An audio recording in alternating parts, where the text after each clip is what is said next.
morning, folks. I'd like to welcome you to the September 20th meeting of the Lebanon County Commissioners. And as is customary, we will begin with a moment of silence.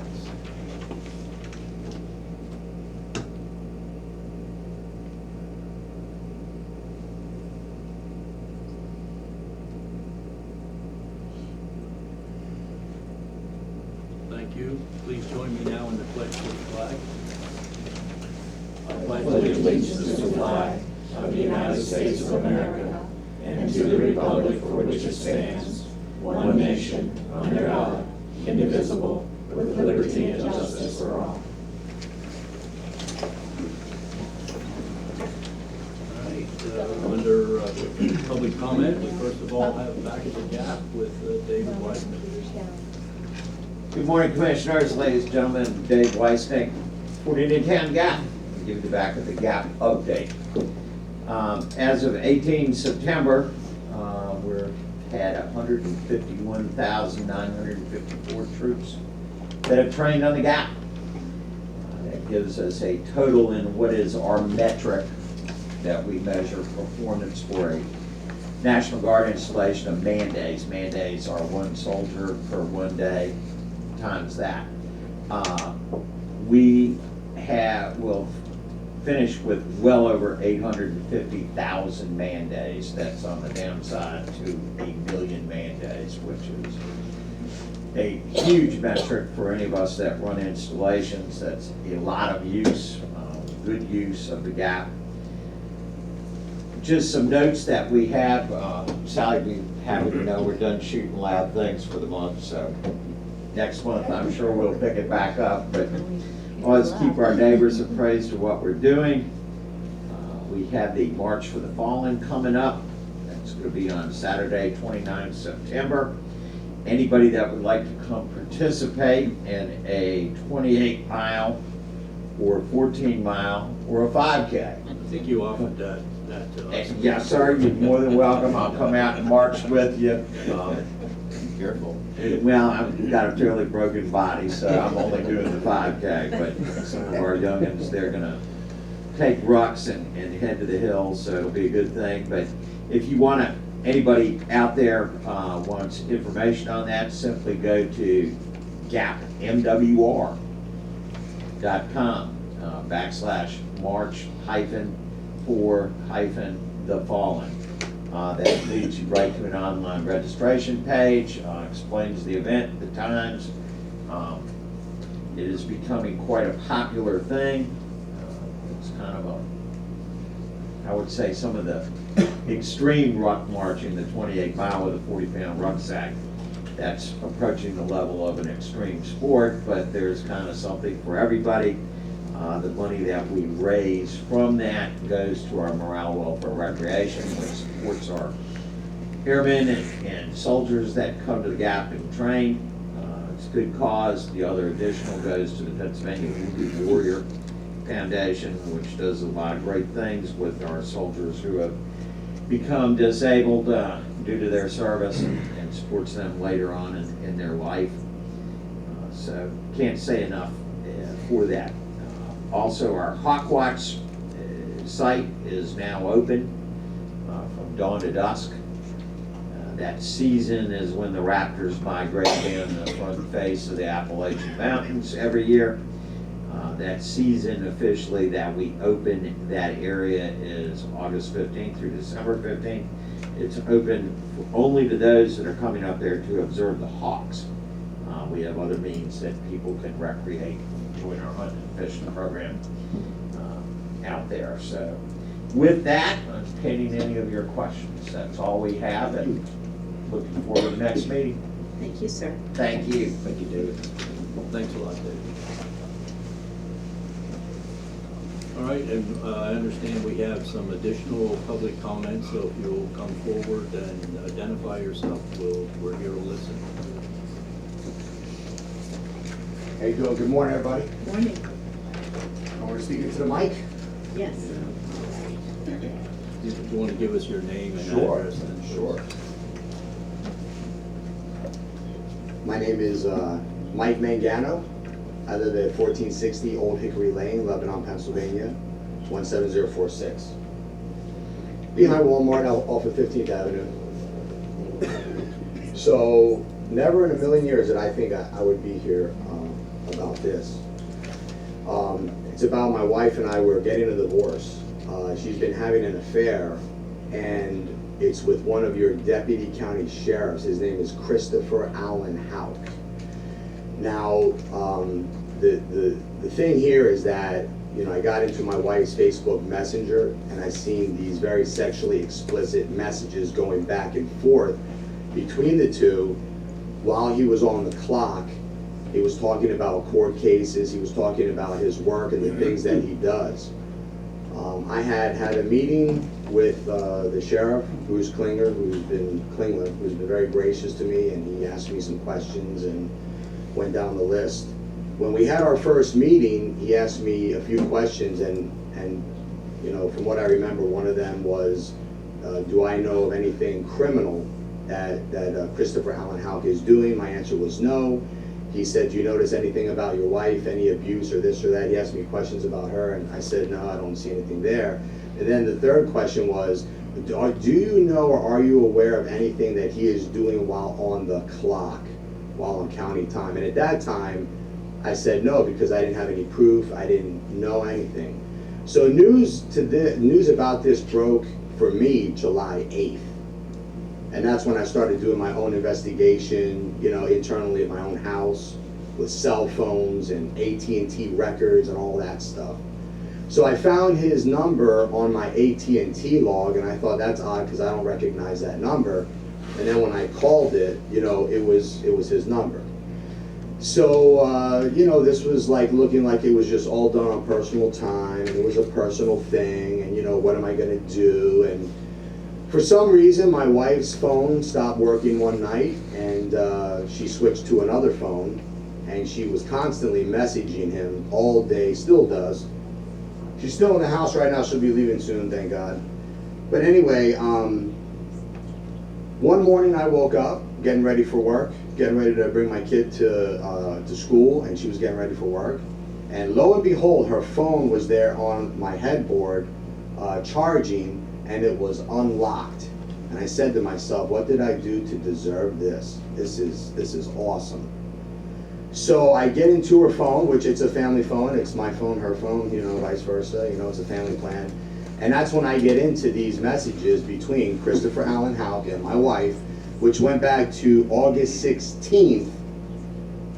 And they've been communicating a lot longer than that, but this is all that I had in the messenger. So from August 16th all the way to August 31st. And then as I studied these messages and was reading them, you know, over and over again, I noticed, hey, wait a minute, this guy's on the clock. And so this is why I'm here, because in my taxpaying opinion, this is not only conduct unbecoming from, you know, a public, you know, law enforcement official. This stuff should not be done, but he was also doing it on the clock. I don't know if you've seen any of the information yet. I know I've handed it in to Jamie, and I handed it in to the sheriff. Have any of you seen any of the information yet? Yes, we have. Okay. So this gets so, you know, to me, it just hits at the core because, you know, sometimes people from the outside looking in, they say, well, why are you doing this, Mike? This seems like revenge. No, it's not revenge. This is exposing somebody who's in a public position who should not be doing this while on the job. So I'm simply wanting to expose and reveal this type of person, in my opinion, that has a lack of judgment and a lack of integrity. This gets so serious that I've actually sent an email also, because I have a lot of military friends. I have a lot of law enforcement friends. I mean, I know a lot of people. I'm in business for myself for quite a few years. You know, the owner of Goomba Sauce, we're in about 200-300 stores. So I'm kind of a higher profile type of guy. I mean, for my wife to do something like this and for this guy to do something like this, I think was pretty unwise, considering, you know, who I am in the public, just being a prominent business person. So I've even sent an email to the highest people in his National Guard chain of command, to his general, and also to his sergeant. Because from what I understand, there is a non-commissioned officer creed that they are to be living up to. And again, he's not living up to this creed. So for me, it's just about exposing, Christopher Allen Houck and just, sharing with the world, what he is doing and has done and continues to do. Now, since then, my wife, she always has her phone locked. It's always in her pocket. I can't get into it anymore. I only had that brief moment in time, that 2 to 3 hours where I was able to get in there and really see, what was going on. And again, we're talking probably 3 to 4 to 5 conversations while he was on the clock, talking about court cases, talking about, I just got off a warrant, one in custody, another weapons confiscation, him telling her about his work throughout the day while on all of our taxpayer dollars. So basically, in my mind, and I'm just going to word it like this, I look at it as, so we have approximately 160 to 170,000, whatever our population is in Lebanon County taxpayers paying for Chris to have an affair with my wife. And I just think the world should know. And this is why everybody should really watch what they do and be very careful, because this is not good at all. So, I've already obtained legal counsel. I'm definitely getting divorced. And it's a shame because, we're talking 22 years here, of marriage. And in my mind, I even wanted to work it out. But I got to tell you, if we're going to give a percentage here, 80-20, 90-10, yeah, sure, 80-90% my wife's fault. But that 10%, that 20% that Christopher, so nicely, contributed, put the wedge in there. Like, I would have been willing to work it out, but you can't work it out when you have also somebody who is, you can look at the messages, he's also chasing her. So what's a man supposed to do? So I figure, we're gonna expose this guy for what he's doing while on the job. And I also have some other legal representation that I'm looking at some other issues as well. Look, I'm a stand-up guy. I've been faithful to my wife for all those years. Now I have a loss of consortium. It's just, it's a really crappy situation. Okay. All right, just as just a little bit of information, the county commissioners are elected officials, but our sheriff and our treasurer, our prothonotary, they are also elected officials, and they have a lot of autonomy. We do not tell the sheriff what to do. The only real control, if we control these folks, is that we control the money that goes into their departments. But that, of course, is done in a collegial way and to best serve the public. So if you're looking for any action or anything, that would probably come from the sheriff himself or Yes. the sheriff's department. So Yeah. just wanted to make sure you understood. Yeah. Okay. I just wanted to, from what I understand, that you use where everybody works together, so I wanted to make sure that I am notifying all parties of what's going on and potentially, what the outcome may be as well. Okay. You Very good. All right? Thank you. sir. Yeah, thanks for listening to me. Okay. All right, any other public comment? We're going to put Stephanie in here. How do you like that? We're going to put Stephanie in here. Fill this gap. Welcome, Good Stephanie. morning, commissioners. Stephanie Shirk from Penn State Extension, Lebanon County. Today I have brought with me our new nutrition education advisor, Pensy Seraphin, and I wanted to introduce all of you to her and let her share a little bit about what her role is as a nutrition education advisor for Penn State Extension. Hi, good morning, everyone. As Stephanie mentioned, my name is Pensy Seraphin, and I am the new nutrition education advisor. I oversee the Lebanon and Lancaster County. I'm fairly new to this role. I'm about a month in, but once I get started, I will be offering nutrition classes to low-income families in the areas. So I'm pretty excited to get started and get out there. I actually was also a recipient to the KEYS program. I'm not sure if you are familiar with that, but it's a good program to help moms out there or single mothers on low income to finish through school. I'm currently a junior at Penn State, Harrisburg, so just pursuing my degree in health policy. So it's always good programs like these that help the folks to pursue and accomplish what they want. So definitely very appreciative for these programs. So just wanted to introduce myself. Thank you for your time. Thank you. I have a Yes. question. Are you familiar with an organization called Power Packs? I am. I Okay. actually also was a recipient of that. I have a Okay. daughter, so she did receive the Power Packs, yes. That seems to fit too, because I know they get food and to prepare it themselves on weekends, so. Yes. Definitely, and I So think we it's- work together to help provide some of the guidance for that organization of what is healthy food to be putting in there and checking that and providing classes as well. Yesterday, Pensy attended the Healthy Food Access meeting here in Lebanon County, and I don't know if you'd like to share a link that you received just from that she's already hit the ground running. I did meet with one of the gentlemen, his name is Todd, at the LCCM, it's the homeless shelter here in Lebanon. So once I'm out there, I am looking forward to linking up with the program and offering classes. Could it have been Troy? Troy, sorry. That's all right, I wanted to make sure we were on the same page. Yes, we are, sorry about that. You're meeting a few people here, A right? few people, in the names are all this jumbled in my head there. Understood. But, yes, so looking forward to that as well, offering nutrition classes. Because I believe sometimes when folks, they receive like their food stamp cards, they try to use all their, food stamps all in one shopping cart or spree. So just if they're able to understand how to spread that out through the month to be able to sustain themselves for a prolonged period, at the same time eating healthy, I think it's very important. We're happy to have Pensy on board. I have a question, please. Could you spell your name, because I can barely read, and I have P-E-N-C-Y, is there an E in there? Yes, P-E-N-C-Y. Okay, and the And last the name? last name is S-E-R-A-P-H-I-N. Thank you. You're welcome. Sounds like cherubim and seraphim.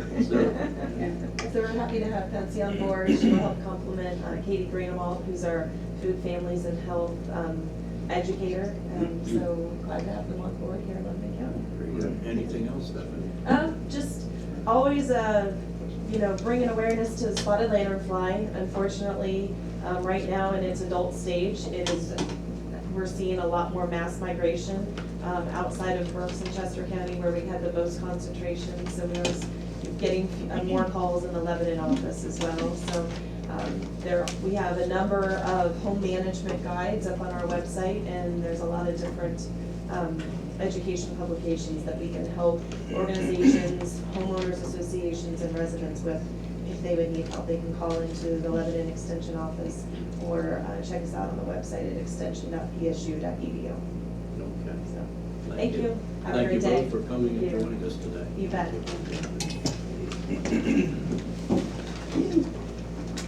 All right. I don't think we have any other public comments, so this brings us to approval of the minutes. Move to approve. Second? I have a motion and a second to approve the minutes from the prior meetings as printed. All those in favor indicate by saying aye. Aye. Opposed? The minutes are approved, and our treasurer. Good Morning. morning, Sally. We have receipts on 9/18 and 9/19 of $3,101,591.29. So that gives us a total cash of $4,909,621.54. We had expenditures this week of $3,085,022.79. Our undistributed tax claim is at $11,632.98. So we have a cash balance of $1,812,965.77. questions? I'll make for a Sally? motion to approve the treasurer's report as presented. I'll second the motion. All right, I have a motion and a second to approve the treasurer's report as presented. All those in favor indicate by saying aye. Aye. Opposed? So ordered, and the report is approved. Thank you. Okay, I have a couple of things here. Okay. First of all, I received a letter from President Judge Tillwalk to give authorization for the District Court Administrator Stephanie, never saw this. Marvelous. Okay, yeah, Arliss, to serve as a signatory on all accounts for elected MDJ district judges in Lebanon County, and she shall have the authority to open and close accounts as appropriate and handle all transactions normally associated with such accounts. So I would just like to have you approve that letter from the judge so we can get it to the bank to get Move to add accounts Stephanie straightened out. Arliss as a signatory. And I'll second the motion. All right, I have a motion and a second to add Stephanie Arles to the court accounts. All those in favor of the motion indicate by saying aye. Aye. Aye. Opposed? So Okay, ordered. thank you. And I guess that letter, Yeah, I have an addition to the depository, would be to add Edward Jones as an authorized depository for investments for Lebanon County. This goes back several months to when we had a couple of interested investment firms in here, and Mr. Goodhue from the Myerstown Edward Jones office spoke about the various CDs that he's been able to invest for the Greater Lebanon Refuse Authority, Myerstown Borough. He's now doing the same for Hamilton Township and has had some success with that. Sally and I discussed it, and I think it would be interesting to see what he might be able to do with a little bit of the payroll set aside that we have, and if it proves beneficial, we continue that. But before that, we have to have he needs a letter saying he's been added. May I just, for clarification, on my part, get a couple of answers. Do we have anybody else that's not a bank doing this? not CDs, I mean, Pliget is not per se a bank, but they don't loan their money out. So it's secure in that part. So this is kind of a new situation? Yes. Okay, and so, I know when we get our audits, everything has to be invested, that it's insured. Mhm. Is he covered that way? I believe you would. Edward Jones Yes. is, he's operating under Edward Jones, which is a umbrella Okay. multi-billion. And we can ask them for that information, they have to be able to give us that information that it is. Yeah. So that'll all be taken care of. Okay, I just didn't think we ever had anybody that wasn't a Well, bank. actually, our pension management, the folks that manage our pension, they're not a bank, and we invest money with them, so it's not, I don't think it's unlike that, really. Okay, thank you. Okay. Do I have a motion to approve the letter and then Add to the add to depository. the depository? I'll make a motion as long as it meets all the criteria that we have to follow. Second. All right, I have a motion and a second to add Edward Jones, Myerstown office, as a depository for the county. This is basically, I guess, on a trial basis. Yeah, we'll see how it comes in. So, all those in favor indicate by saying aye. Aye. Aye. Opposed? So ordered, Sally. Thank you. Thank you. Thank you, Sal.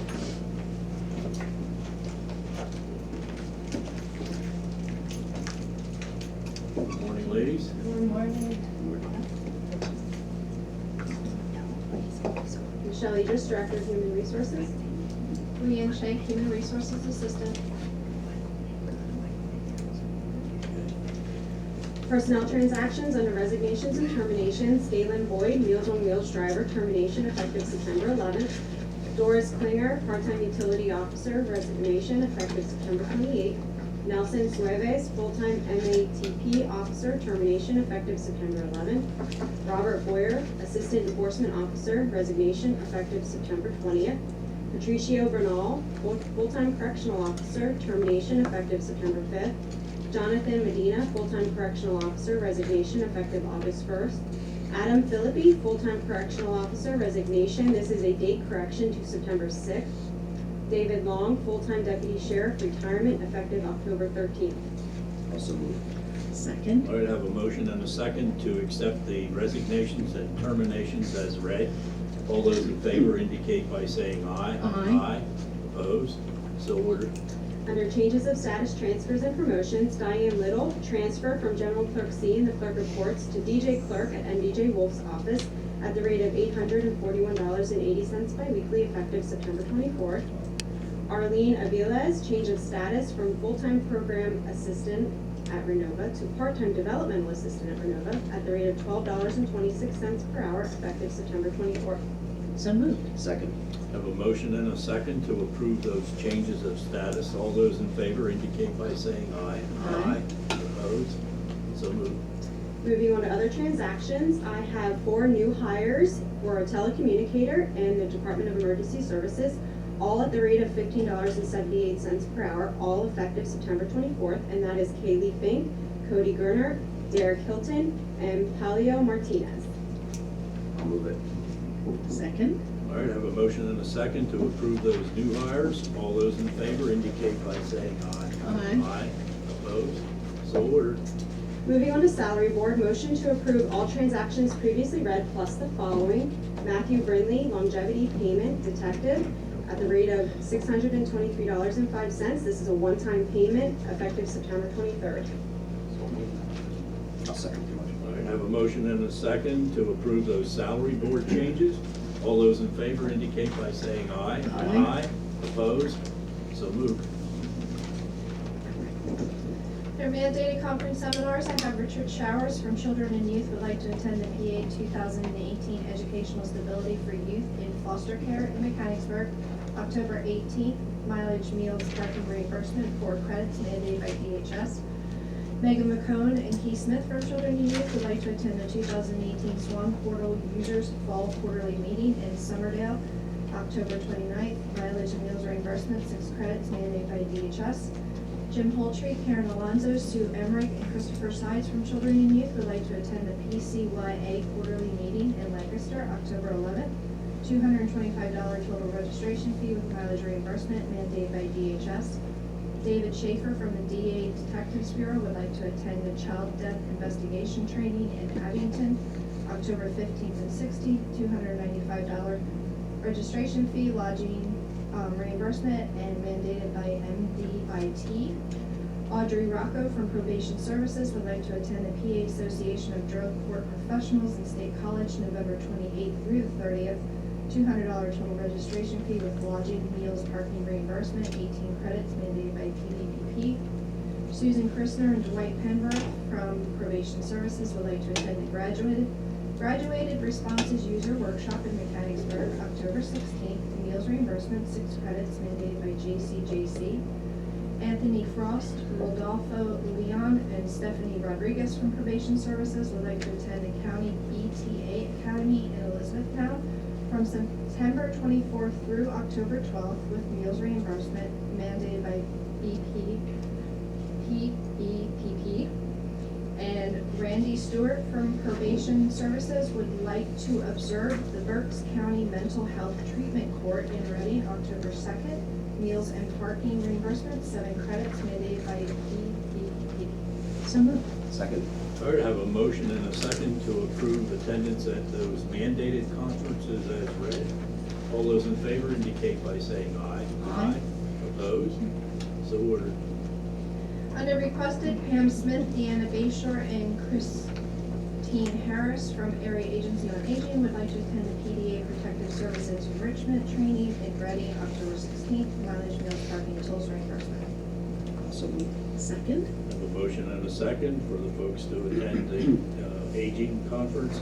All those in favor indicate by saying aye. Aye. Opposed? So ordered. And Robert Dowd, Eric Baylor, Lisa Long, and Jeremy Leffler from LCDES would like to attend the Turning Employee Negativity into Productivity in Harrisburg, October 10th, $160 total registration fee with mileage, meals, parking, and tolls reimbursement. So moved. I'll second the motion. All right, I have a motion and a second for the folks to attend the emergency service workshop. All those in favor indicate by saying aye. Aye. Opposed? So ordered. Jeremy Leffler and Lisa Long from LCDES would like to attend the Assertiveness Skills for Managers and Supervisors in Harrisburg, October 25th, $398 total registration fee with mileage, meals, parking, and tolls reimbursement. Second? Motion and a second for attendance at the requested conference. All those in favor indicate by saying aye. Aye. Aye. Opposed? So ordered. Dawn Wolf, Patty Tingen, Abby Casper, and Chris Hebel from MHIDEI would like to attend and work with us annual employment award luncheon in Lebanon, October 18th, $32 total registration fee with mileage reimbursement. Also move. Who hosts that? I'm not sure. You can tell me later. I just was curious. Okay. Okay, I have a motion and a second to attend that luncheon workshop. All those in favor indicate by saying aye. Aye. Aye. Opposed? So moved.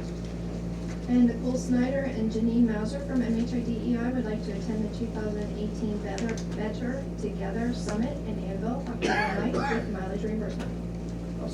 Second? Motion and a second to attend the Better Together workshop. All those in favor indicate by saying aye. Aye. Aye. Opposed? So moved. Thank you. Thank you, ladies.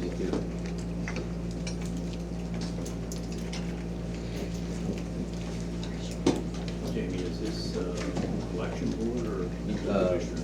Election board. Election board. Yep.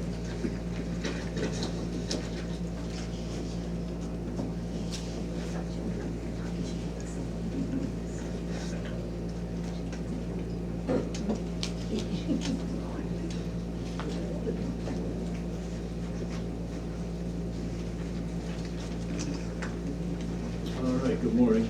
Good morning. I would like to declare the Board of Elections open for presentation by our election director. Michael Anderson, Chief Clerk, Voter Registration. Good morning. I'm here actually for two purposes today. The first being the approval of the absentee ballots that I had provided to the board earlier. I'm requesting approval of those absentee ballots for the general election that takes place on Tuesday, November 6th. I will make a motion. I do have a question. Maybe I'm wrong, but is this the first time we've had English and Spanish on the same ballot? Yes, and that actually corresponds with my second request, which I'm happy to explain that now. One of the items that... We have a motion on the Oh, floor. sorry. I'll second the motion. Okay. So the motion on the floor is to approve the absentee ballot, so. If you want to hear the explanation and discussion, you can do that. Yeah, we can do that. Now we have a motion on the floor, yes. So go ahead Okay. with the explanation. Sure. The change is, yes, previously we always had a separate English and a separate Spanish ballot. With this, we are now looking at possibly scanning the ballot, and as part of the ability to be able to scan, as you can see that the scan marks on the ballot, is that you have the combination of the English and Spanish all in one ballot. So that's the change, which was going to be my next request once this discussion is done regarding the scanning of ballots. So you're talking about scanning for counting, not to post it for people to view or anything like that? This will be the ballot that we have, so this is what would be posted for them to view, to be able to see. This is the actual absentee ballot. No, there's no separation of English and Spanish, it's now all together. Now, my question is, the purpose, when you say scan, what is the purpose of the scan? For people to be informed about what's going to be on the ballot, or is this the one that gets scanned for counting? Scanned, so. For counting. For counting, For yes. counting, okay. Sorry if I wasn't understanding. All right, we have a motion on the floor to approve the absentee ballot as presented by our election director. Any other questions? Hearing none, all those in favor of approving the absentee ballot indicate by saying aye. Aye. Aye. Opposed? All right, Michael, the ballot is approved. My next request, going into the scanning, is that we had the opportunity to lease for zero cost to the county 3 scanners by our current vendor, ES&S, that would allow us to scan absentee ballots on election night, as opposed to the current procedure, which is a hand count. So basically, the way it would work is, the change is mostly on the back end.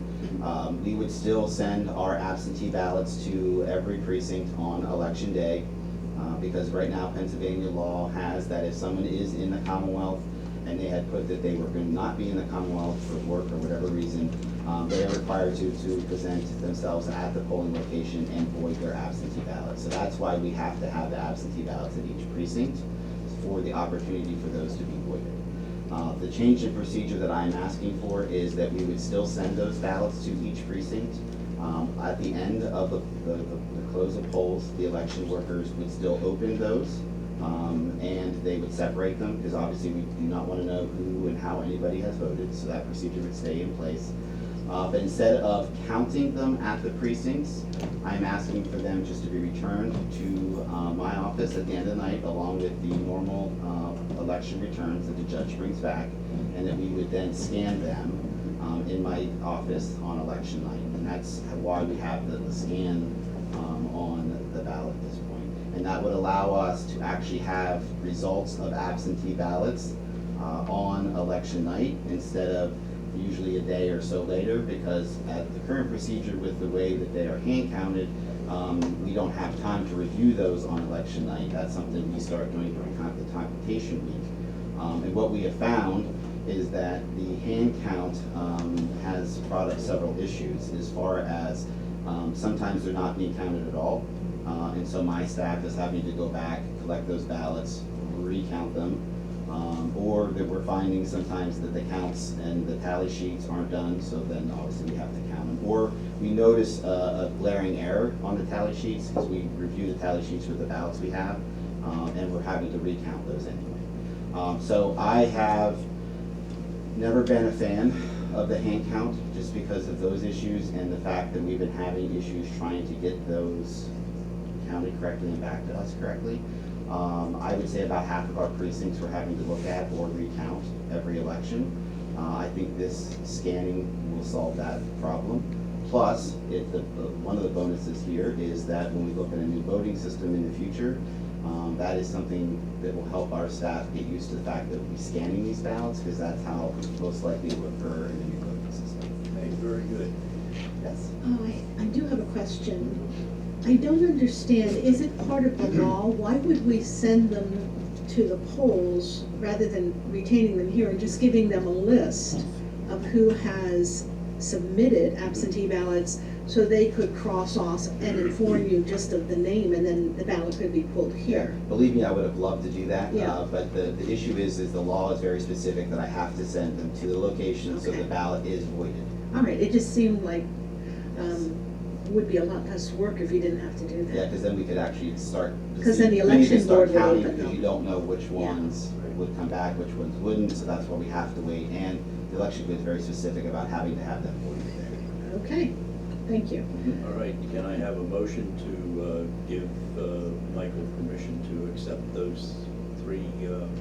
Providing it's at zero cost Zero and no cost. future obligation. No future, yeah, that I lease would expires make in that 2019. motion to allow the use of 3 scanners to count absentee ballots at the coming election. I have a motion and a second to procure those scanners for scanning absentee ballots. All those in favor indicate by saying aye. Aye. Opposed? So ordered. Anything else? Okay. I would like on the record, if you wouldn't mind, just to give a couple of important dates coming up with the absentee ballot deadlines. And first of all, the first date that's coming up is the last day to register to vote before the November election is October 9th. That is a Tuesday. The last day to apply for a civilian absentee ballot is October 30th. So that's 1 week before the general election. And then the last day for us to receive that voted absentee ballot is Friday, November 2nd at 5 p.m. And I would like to remind everybody that with the turnaround with the mail system, to please, if you think you need to vote by absentee ballot, please do that sooner than later, so we make sure that we have your ballot. Or hand carry them into you. Absolutely, they can, once the ballots are already, they can even actually come in, fill out the application and vote while they're in the office. They can actually take care of it all there. Okay. Okay, with that said, do I have a motion to adjourn the Board of Elections? So moved. Second? All right, we are adjourned. Thank you. Thank you, Mike.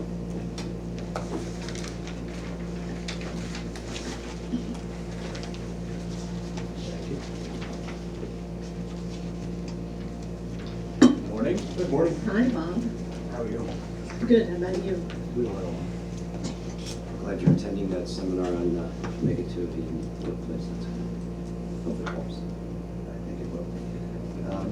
Bob Dowd, Director of the Department of Emergency Services, here today to ask the Commissioners to accept a grant, Homeland Security grant, in the amount of $1,641,757.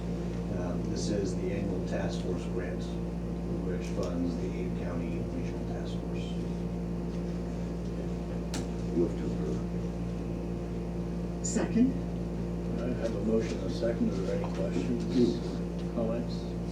Does any of that money come directly back to Lebanon County, or does it all go to the South Central Task Force? It all goes to the task force, but Lebanon County then receives the benefits from that through equipment, continued support on the regional systems that are maintained, like WebUC, Average, a number of different things that the task force supports. Okay. Gordon? What type of equipment, Bob, do you envision picking up as a result of this grant? Most of the equipment now is sustainment. There were many years where there was lots of equipment handed out. Now the focus has shifted towards maintaining that equipment. So batteries, filters, as things expire, they get replaced. It's not, I don't specifically see us getting any new. Generator, things like that? Generator was actually a state Oh, okay, program. sorry. Okay. Any other questions? Hearing none, I'd like a motion to accept the Homeland Security grant. You I think he did make them. made. I think it's on the floor, you just have to call Oh, for okay. it. Very good. All right, and I do have a motion and a second to accept the grant. All those in favor indicate by saying aye. Aye. Opposed? So ordered. Thank you, Bob. Thank you. Thank you, Robert. Bob, I assume that this has to be passed in the other counties that are part of the task force? Yes, yeah, it's a joint grant application that all 8 counties sign. There's a signatory page for each on the grant.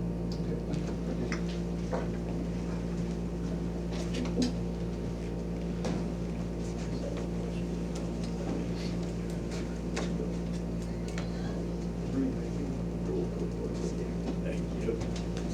Okay.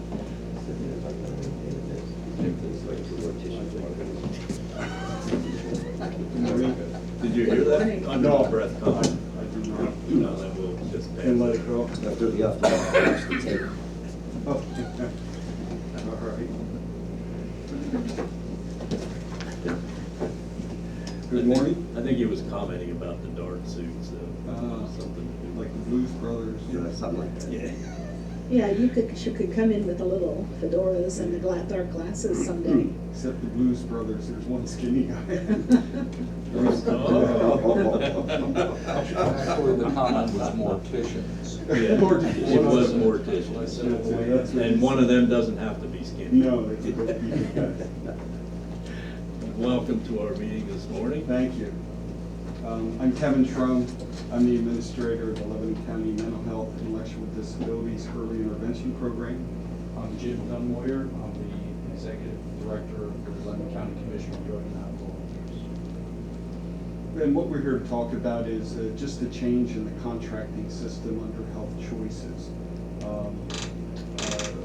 As long as Health Choices has been around, we've had a contract that it's a 5-county group that we work together with, the Capital Area Behavioral Health Collaborative, which includes Lebanon, Lancaster, Dauphin, Cumberland, and Perry. We've worked as partners since the inception of Health Choices. What do we have, the 25th anniversary, 1999. Been around for a long, long time and working together successfully for all those decades. The contractual structure that we've had since the inception of the program was such that each county would contract individually with the state, and then the funds would come through us. Then we would send them up to the Capital Area Behavioral Health Collaborative, with whom each of us then had a contract. At this point, the state is looking, in fact, before 2007, they didn't even allow such a contract that allowed the state to contract directly with an entity like that. They required them to contract with each of the counties. Now they're looking for all of the counties to contract in that same manner, where the state would have the contract with the Capital Area Behavioral Health Collaborative, and then each of the 5 counties would have a contract with CABHC. It streamlines the process, it streamlines the contractual process, the reporting process, the fiscal process, because all the monies, instead of coming to each county and are forwarding them, it would all go right to CABHC immediately, and it would decrease the reporting system and so on. So there's efficiency involved, and it does make sense. There's no loss of funds in contracting that way. Our 5-county group does have a solicitor, Lawrence Davis, who has reviewed it and recommends that we do that. So we think it makes a lot of sense to do it that way. Perhaps most importantly, there's no risk to the county coffers by changing a contract. That's the way it is today. There's no risk to the county coffers for these services, and that would continue that way. And there's no additional cost to the county. And again, maybe equally as important is that there's no loss of control over the programs. Capital Area Behavioral Health Collaborative, or CABHC, has a board of directors of 10. There's 2 representatives from each county. We're the governing authority for CABHC, so the control remains with the counties of how the program is operated. So I think it makes sense to follow the recommendation of the Office of Mental Health and Substance Abuse Services and enter into that new contract as we move forward. That would begin July 1st of 2019. I don't know how much you want to add to that. I think you did a great job. I would just support what Kevin just said. But I'm very personal. I'll make a motion then to approve the single contract changes for CABHC at no risk to the county for services, nor additional costs, nor loss of control. All right, it's been moved and seconded to move to the new contracting method. All those in favor indicate by saying aye. Aye. Opposed? So ordered. Okay, thank you very much. Thank you. Appreciate your support.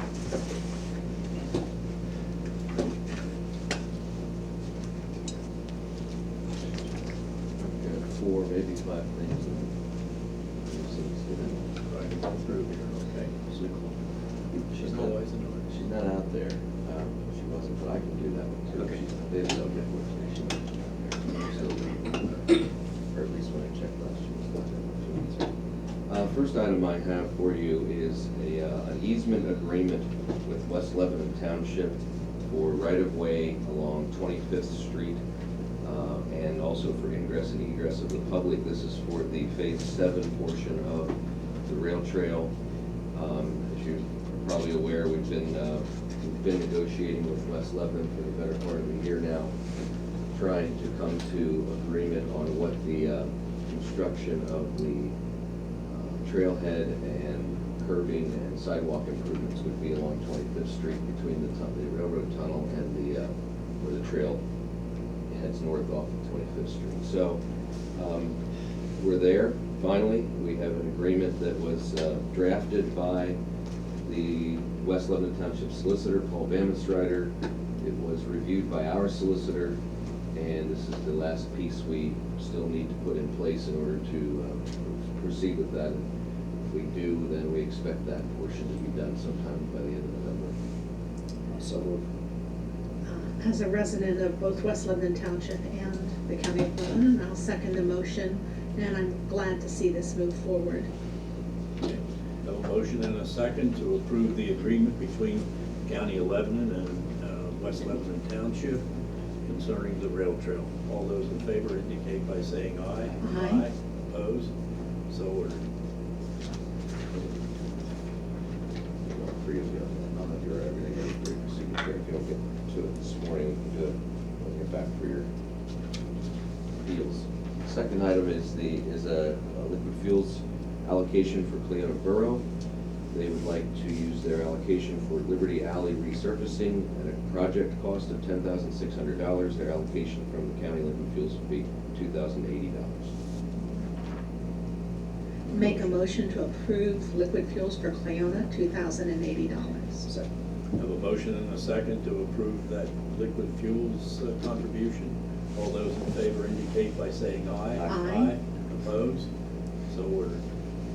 I have a disabled veteran exemption request from real estate property tax. This is for Pamela Hazori of 23 East Elm Street, Lebanon.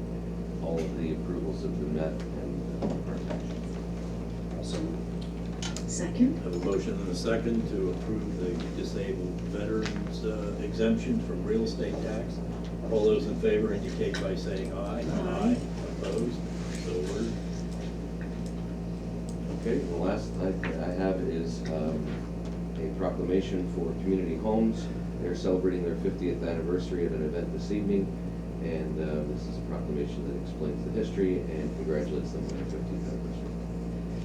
I'll so move to approve the proclamation for community homes. Have a motion and a second for that proclamation. All those in favor indicate by saying aye. Aye. Opposed? So ordered. Everybody seems to control it.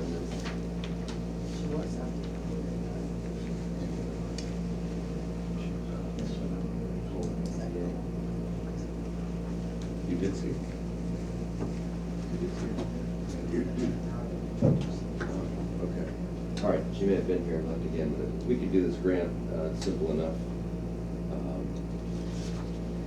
It's the annual Raza and Bojo Victim of Juvenile Crime Grant, covers the calendar year 2019 and 20. The allocation total is $235,644, which primarily covers benefits and salary for the staff and personnel, along with some training and supplies. Copy of this ahead of time. Oh, there she is. I'm just running it now, He so. just Sorry. did your job for you. I was up a little bit earlier and they said you were like 10, 15 minutes behind. Yeah, I we were. apologize. We tried to catch up. If you want Yes. to, go ahead. I'm Nicole Eisement from the District Attorney's Office. I have a grant proposal that is being submitted for next Friday, the 28th. The grant would be for RASA and Bojo for the 2019-2020 years. RASA for both years is a total of $172,774.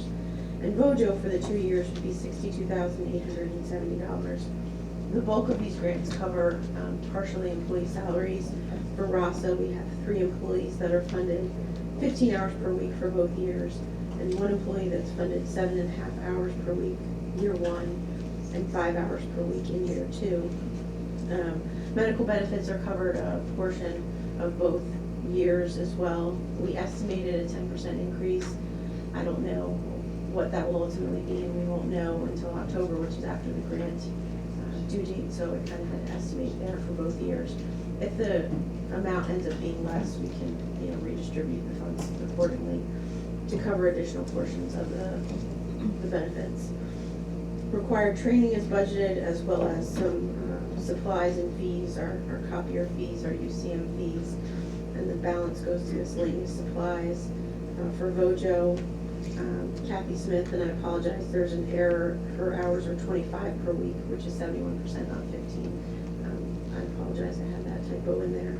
And then her medical benefits are covered, pretty much half the cost for both years. She also has required training and the same supplies and fees. So this is consistent grant amounts for prior. I think we were up maybe $1,000 or so from the prior grant market cycle, but thankfully the numbers remain fairly consistent for us. Move to approve it. Second? All right, I have a motion and a second to approve application for the Raza and Rojo grants. All those in favor indicate by saying aye. Aye. Opposed? So ordered, Nicole. I just want to say, these are some of the toughest jobs in the county, so we really appreciate the work you do. Yeah, I never realized how much was involved, so Yeah. I ended up doing it, but it is an important part of our office's budget. So I will leave this signature sheet Yep. over here and then just send it down. Thank you so much. Thank you, I appreciate it. Sorry I was a little tardy getting back No, up here. that's, it was good, it's on us, yeah. Thank you. Well, I'm assuming since Jamie left, we don't have anything else. All right, I'll accept the motion to adjourn. So moved. Second. All right, we have a motion and a second, we're adjourned. Thank you. Thank you, everyone. Dismissed.